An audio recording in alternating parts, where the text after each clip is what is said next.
बिस्मिल्लाहिर्रहमानिर्रहीम। अस्सलामुअलैकुम। औकात टीवी में खुश आमदीद। मैं हूँ अब्दुल जब्बार अंसारी और मेरे साथ शरीक गुफ्तगू हैं मोहम्मद आसिम ख़ान। ख़वातीन व हज़रात, पेट्रोलियम मसनूआत की कीमतों में 30 रुपये फ़ी लीटर इजाफ़ा कर दिया गया है। आसिम, क्या समझते हैं, इसकी वजह क्या है?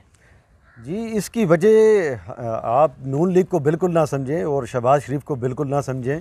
इसकी वजह जो आलमी मंडी में जब तेल की कीमत का इजाफ़ा होता है तो वो लाज़मी बात है कि पूरी दुनिया में उसकी तेल की जो कीमत है उसमें इजाफ़ा हो जाएगा। लेकिन पाकिस्तान में इस इजाफ़े में मज़ीद इजाफ़ा कर दिया जाता है।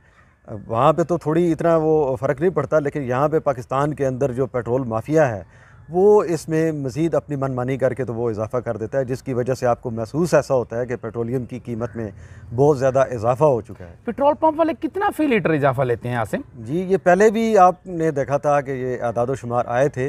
ये फ़ी लीटर के पीछे तकरीबन 4 से 6 रुपये तक ये ले रहे थे और उसके बाद इन्होंने मुतालबा किया था, हड़ताल भी की थी कि हमें 7 से 8 रुपये तक इसमें फ़ी लीटर के पीछे फ़ी लीटर? जी, तो आप ये बहुत देख बड़ा लें जुल्म है यार। कि जो सबसे छोटा जो पेट्रोल पंप होता है, समझ लें कि जो गाँव में भी है, तो उसकी भी हज़ारों लीटर जो है वो सेल होती है। तो उसमें देखें कि ये पेट्रोल पंप माफिया किस तरीके से ये कमा रहा है।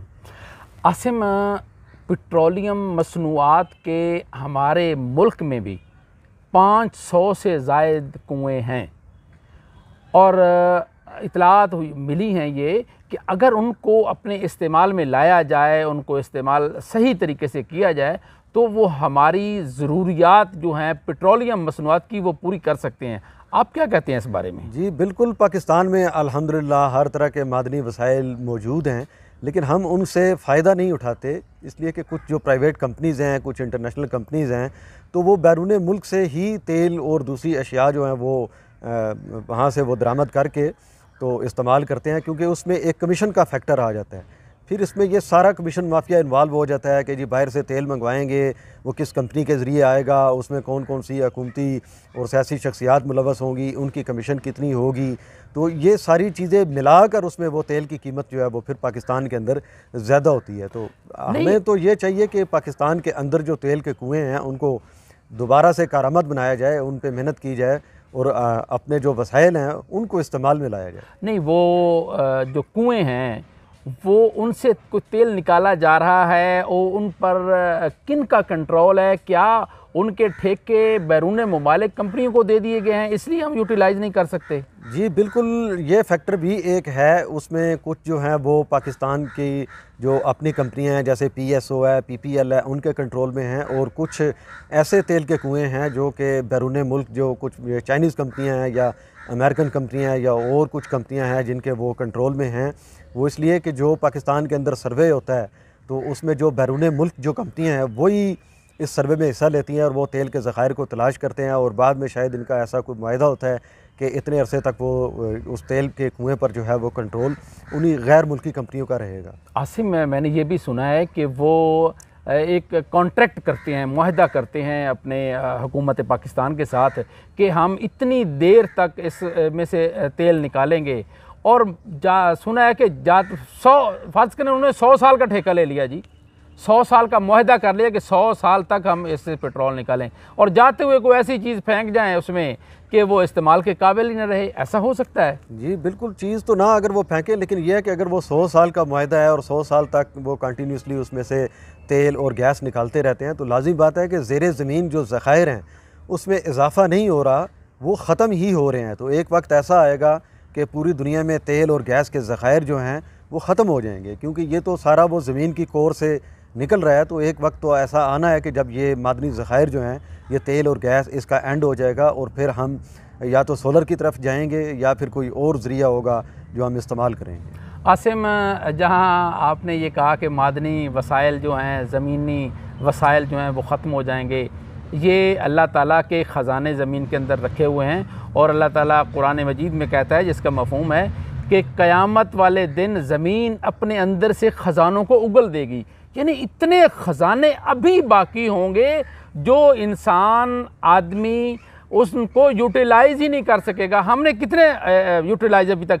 पेट्रोलियम मसनूआत हैं, गैस है, और क्या क्या चीज़ें, मतलब नमक भी हम ज़मीन से ही ले रहे हैं, इस तरह की चीज़ें हैं। तो अभी कितनी और चीज़ें ज़मीन के अंदर हैं जिनको दरियाफ्त किया जाना बाकी है। ख़त्म होने वाली बात से मैं तो इत्फाक नहीं करता, क्योंकि ये अल्लाह ताला के ख़जाने हैं और अल्लाह ताला के ख़जाने ना ख़त्म होने वाले हैं। जी बिल्कुल, जहाँ तक आपने अल्लाह ताला के ख़जानों का ज़िक्र किया है, ये थोड़ी सी मजहबी बहस हो जाती है, तो वो तो बाकी ख़त्म होने वाले नहीं हैं। लेकिन ये अल्लाह ताला ही ने अपनी कुरान पाक में ये इरशाद फरमाया है कि जो ज़मीन है ये एक मुकर्रर मुद्दत के लिए बनाई गई है और उसके बाद इसको ख़त्म कर दिया जाएगा। अमेरिका की ग़ुलामी से आखिर एक दिन निकलना तो होगा, कैसे निकल सकते हैं? जी आप अंसारी साहब कैसे निकल सकते हैं कि जो ग़ुलामी का ये नारा लगाने वाले जो लोग हैं, ये जितने भी सियासी लीडर हैं, आज़ादी का नारा, आज़ादी का वो नारा लगाने वाले जितने भी हैं कि हमें अमेरिका की ग़ुलामी पसंद नहीं है, तो अमेरिका की ग़ुलामी पसंद तो ये लोग ख़ुद हैं। आप ये देखें कि ये जितने भी सियासतदान हैं, जितने भी चाहे बड़े बड़े ओहदों वाले लोग हैं, बिल्कुल जो बड़े बड़े इदारों में हैं, तो उनके अपने बच्चे बैरून मुल्क तालीम हासिल करते हैं, ज़्यादातर अमेरिका में सेटल हैं, ज़्यादातर के कारोबार जो हैं वो अमेरिका में हैं, जैसे लंदन में हैं, दूसरे ममालिक में हैं। जी जी। तो जैसे ही ये लोग हुकूमत इनकी ख़त्म होती है या अपने इदारों से रिटायरमेंट लेते हैं, तो ये अपना सारा पैसा उठाकर बैरून मुल्क ले जाते हैं और वहीं पे जाकर ये सेटल होते हैं। और इनकी कोशिश ये होती है कि ये अमेरिका में जाकर सेटल हो, इनके बच्चे वहाँ पे जाकर तालीम हासिल करें। तो जब इन्होंने अपना माहौल ऐसा बनाया हुआ है कि ये अपने बच्चों को, अपने कारोबार को पाकिस्तान में शिफ्ट नहीं करना चाहते, तो फिर ये कैसे हमें अमेरिका की ग़ुलामी से आज़ादी दिलवा सकते हैं? आसिम, ये लोग क्यों भागते हैं अमेरिका की तरफ, अपने मुल्क को क्यों तरजीह नहीं देते? जी इसमें बिल्कुल, जबकि वोट इनको हम देते हैं, हमारा मुल्क इनको इज्जत देता है, ओहदा देता है, पैसा देता है, और ये उठा के बैरून मुमालिक चले जाते हैं। जी बिल्कुल, वो इसमें कोई ऐसी वो लंबी चौड़ी साइंस नहीं है, बिल्कुल सादा सी चीज़ है कि अमेरिका एक सिविलाइज्ड कंट्री है, वो एक वेल सेटल्ड कंट्री है। तो हर जो शख्स है उसकी कोशिश होती है कि मुझे अमेरिका का वीज़ा मिले, वहाँ पे मुझे अच्छी नौकरी मिलेगी, वहाँ पे अच्छे वसाइल हैं, रहने के वहाँ पे, जीने के वहाँ पे अच्छे मौक़े हैं। तो वो कोशिश करते हैं कि हम अमेरिका में जाकर सेटल हों, हमारी जो औलाद है उसको कोई परेशानी ना हो, उसको वहाँ पे अच्छी तालीम मिले। तो पाकिस्तान में तो ये सिर्फ पैसा कमाते हैं और जितने वसाइल हैं उनको ये चाटते रहते हैं और उसके बाद इन वसाइल को जाकर अमेरिका में या दूसरे मुल्कों में जाके एंजॉय करते हैं। आसिम देखें, वहाँ ये जाते हैं, वहाँ मुस्तफ़ीद होते हैं वहाँ की सहूलियात से। तो ऐसा नहीं हो सकता कि जो कामयाबी के उन्होंने काम किए हैं, जिनकी वजह से उन्होंने तरक्की की है, वो मंसूबे, वो चीज़ें यहाँ लगाई जाएं, यहाँ की जाएं, ताकि ये भी हमारा मुल्क भी ग़ुलामी से निकले, कोई इस तरह की सूरत पैदा हो? जी जब ऐसी सूरत पैदा हो गई तो फिर तो लाज़मी बात है कि पाकिस्तान तरक्की कर जाएगा। मगर क्योंकि पाकिस्तान के अंदर कारोबार सेट करने में और पाकिस्तान के अंदर पैसा लगाने में इनको मुनाफा कम मिलता है, वहाँ पे इनको डॉलर मिलते हैं, तो इसलिए ये इनकी कोशिश होती है कि हम अमेरिका में या किसी और मुल्क में जाकर अपना पैसा इन्वेस्ट करें और ताकि हम रातों रात ज़्यादा से ज़्यादा पैसा कमाएं। अपने मुल्क में पैसा लगाएंगे तो हो सकता है उनको वो फ़वाइद हासिल ना हो जो अमेरिका में या जो दूसरे बड़े कंट्रीज़ हैं उनमें लगाने से उनको हासिल होंगे। अमेरिका की ग़ुलामी कोई ज़रूरी नहीं है कामयाबी के लिए। आप चाइना की मिसाल लें, अब चाइना को अमेरिका का ग़ुलाम तो नहीं है, लेकिन वो एक आज़ाद मुल्क है और कामयाब, अब सुपर पावर बन गया है वो। उस बारे में आप क्या कहेंगे? जी बिल्कुल, इमरान खान साहब जो अभी ये फरमा रहे हैं जी कि हम अमेरिका की ग़ुलामी से आज़ादी दिलवाएंगे, तो वो सिर्फ कंटेनर पर खड़े होकर लंगर खाने और पनाहगाहें बनाने से, ये छोटे मोटे प्रोजेक्ट करने से ये ग़ुलामी से आज़ादी हासिल नहीं होती है। या तो फिर आप अपने आप को चाइना के बराबर ऐसी एक सुपर ताकत बना लें कि आप अमेरिका या उस जैसी दूसरी जो सुपर पावर हैं उसको आंखें दिखा सकें, आपकी मीशत इतनी मजबूत हो। अब अगर इमरान खान साहब की जगह अगर चाइना का वज़ीर आज़म ये बात करता तो उसको ये बात ज़ेब देती है कि उसे अमेरिका की ग़ुलामी कबूल नहीं, क्योंकि वो एक ताकतवर मुल्क हैं, वसाइल उनके पास माला माल हैं, वो किसी के मरहून मिन्नत नहीं हैं। जबकि हम तो शुरू से ही IMF के ग़ुलाम हैं, IMF के मरहून मिन्नत हैं, हमारी पॉलिसी उनकी इजाज़त के बगैर नहीं बन सकती, अमेरिका की इजाज़त के बगैर यहाँ पे कोई चिड़िया भी पर नहीं मार सकती। तो फिर इमरान खान साहब कैसे बात करते हैं कि वो अमेरिका की ग़ुलामी से आज़ादी हमें दिलवाएंगे? यूक्रेन की मिसाल भी हम देंगे। मौजूदा हालात में रूस और यूक्रेन का जो है ना वो झगड़ा चल रहा है। आसिम, वो झगड़ा क्यों हुआ, क्यों मतलब मामलात वहाँ ख़राब हुए?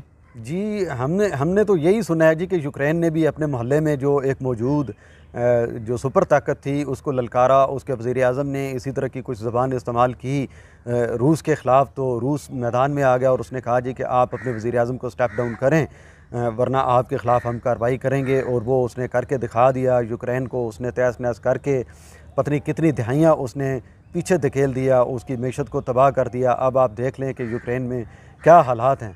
तो अगर इमरान खान साहब ऐसे हालात पाकिस्तान के अंदर पैदा करना चाहते हैं कि अमेरिका मुखालिफ रैलियाँ निकाल कर और अमेरिका की ग़ुलामी से आज़ादी का नारा लगा कर, तो जब अगर खुदा न खास्ता अव्वल तो पाकिस्तान पे ऐसा कोई वक्त नहीं आएगा, क्योंकि यहाँ पे कुछ अरबाब इख्तियार ऐसे हैं कि जो सोच समझ उनकी अच्छी है और वो उन्हें पता है कि हमारे जो सियासतदान हैं वो क्या कर रहे हैं, तो वो गलत फ़ैसला कोई भी नहीं करेंगे, कभी भी नहीं करेंगे। तो अगर कोई ऐसी सूरत हाल बनती है पाकिस्तान के अंदर यूक्रेन वाली, तो मेरे ख़्याल में सबसे पहले तो इमरान खान साहब और उनके जो हवारी हैं जो कंटेनर पर चढ़े होते हैं, वो सबसे पहले तो अमेरिका वो जाकर भागेंगे और अमेरिका में जाकर ही वो पनाह लेंगे और वहाँ पे छुप कर बैठ जाएंगे और पीछे रह जाएगा पाकिस्तान और पाकिस्तान की आवाम। आसिम खान, अब यूक्रेन और पाकिस्तान का मवाजना मेरे ख़्याल में नहीं किया जा सकता। अल्हम्दुलिल्लाह पाकिस्तान एक एटमी कुव्वत है और इस तरह की सूरत हाल जो है ना, वो यूक्रेन का और हमारा मेरे ख़्याल में कोई मवाजना नहीं बनता। क्या कहते हैं आप? जी बिल्कुल, आप दुरुस्त फरमा रहे हैं। लेकिन जो एटमी कुव्वत होती है, जिसके पास जितनी ज़्यादा ताकत होती है, फिर उसकी ऊपर ज़िम्मेदारियाँ भी उतनी ही ज़्यादा होती हैं। ठीक है, हम लोग एक एटमी पावर तो हैं, लेकिन हमें सबसे ज़्यादा अपनी मईशत को मजबूत करना चाहिए। आप ये देखें कि पूरी दुनिया के अंदर कुछ ममालिक ऐसे भी हैं कि जो एटमी पावर नहीं है और कुछ ऐसे भी हैं कि जिनके पास फ़ौज भी नहीं है। तो क्या वो पाकिस्तान से कम तरक्की याफ्ता हैं? हरगिज़ नहीं। ऐसी कई मिसालें मौजूद हैं, वो पाकिस्तान से कई गुना ज़्यादा तरक्की याफ्ता ममालिक की सफ़ में खड़े हैं और पाकिस्तान उनसे कहीं ज़्यादा एटमी ताकत होने के बावजूद भी नीचे है। उसकी वजह सिर्फ ये है कि यहाँ पे करप्शन है, करप्ट माफियाज़ यहाँ पे बहुत ज़्यादा हैं जो पाकिस्तान के वसाइल को चाट जाते हैं। पाकिस्तान का जो बजट है वो सही तरीके से यूटिलाइज़ नहीं होता, मुनसफ़ाना तरीके से इस्तेमाल नहीं किया जाता, मुल्की वसाइल को बरूए कार नहीं लाया जाता। तो इस वजह से ये कुछ मामलात यहाँ पे पाकिस्तान में ख़राब रहते हैं और पाकिस्तान तरक्की उस तरीके से नहीं कर पा रहा है जिस तरीके से दूसरे ममालिक तरक्की करते हैं। पाकिस्तान तहरीक इंसाफ के जो कारकुनान हैं वो और उसका चेयरमैन और बाकी लोग, और वो मौजूदा हुकूमत को इम्पोर्टेड हुकूमत कह रहे हैं। इसमें कहाँ तक सदाकत है? जी बिल्कुल, वो कह सकते हैं कि उनके पाकिस्तान तहरीक इंसाफ के जो चेयरमैन हैं इमरान खान साहब, उनकी एक इम्पोर्टेड ख़ातून से उनकी शादी हुई, फिर उसमें से इम्पोर्टेड बच्चे ही वो पैदा हुए और वो बच्चे इम्पोर्टेड कैसे हो गए? बच्चे तो इधर ही पैदा हुए। आप जमैमा की बात कर रहे हैं ना? इम्पोर्टेड बीवी और इम्पोर्टेड ससुराली हैं। तो उन इमरान खान साहब का अपना सारे का सारा ख़ानदान इम्पोर्टेड है, उनका कारोबार इम्पोर्टेड है, वो उनका सारा कारोबार बैरून मुल्क पड़ा हुआ है। तो वो कैसे किसी को कह सकते हैं कि यार कैसी बात करते हो? उन्होंने कैंसर हॉस्पिटल पाकिस्तान में बनाया, इतना बड़ा इदारा। मुझे बताएं, ये दूसरी 30 साल चले वो कैंसर हॉस्पिटल ही की बात कर लेते हैं। तो आप ज़रा तारीख़ पे नज़र दौड़ाएं कि उस कैंसर हॉस्पिटल को बनाने के लिए जगह किसने दी थी उनको? नवाज़ शरीफ ने जगह दी। और उस कैंसर हॉस्पिटल को बनाने के लिए जो सबसे ज़्यादा पैसा था वो भी नवाज़ शरीफ साहब ने ही दिया था। तो वो असल में जो कैंसर हॉस्पिटल है वो नवाज़ शरीफ ने ही बनाया था, नाम इनका उसका इफ्तिताह भी उसी ने किया था। उसका इफ्तिताह भी जो था वो नवाज़ शरीफ साहब ने ही किया था। जी, मोहम्मद आसिम मेरे साथी, मेरे शरीके गुफ्तगू का कहना है कि हमें अगर अमेरिका की ग़ुलामी से निकलना है तो हमें हमारी मईशत को मजबूत करना होगा। यहाँ लोगों के लिए रोज़गार के वसाइल पैदा करने होंगे। इसके साथ ही हमारे प्रोग्राम का वक्त अपने इख्तिताम को पहुँचता है। अपने मेज़बान अब्दुल जब्बार अंसारी और मेरे साथी मोहम्मद आसिम खान को इजाज़त दीजिए। अल्लाह हाफिज़। पाकिस्तान जिंदाबाद।